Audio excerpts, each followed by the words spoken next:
Penjualan tiket kereta api kelas ekonomi untuk tujuan Lubuk Linggau Palembang di stasiun Lubuk Linggau ludes terjual.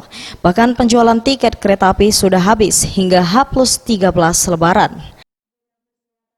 Kepala Stasiun Lubuk Linggau Sukarman mengatakan, saat ini tiket kereta api Srelo kelas ekonomi tujuan Lubuk Linggau Kertapati Palembang sudah habis hingga tanggal keberangkatan 18 Juni 2019. Dan yang masih tersedia hanya tiket kereta api untuk kelas bisnis dan eksekutif.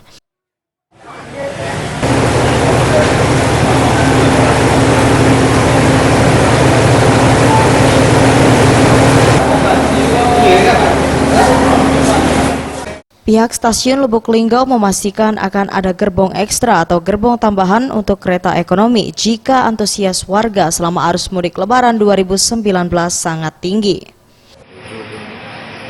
Kita sudah hampir kelas ekonominya. Jadi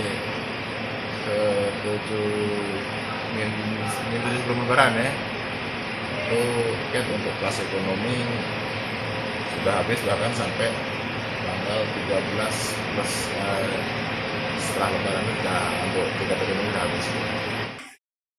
Sementara itu, penjualan tiket kereta api sendiri sudah dibuka sejak Februari 2019 atau H-90 sebelum tanggal keberangkatan. Dalam setiap gerbong kereta dapat menampung hingga 106 penumpang. Tim Liputan, Sriwijaya TV.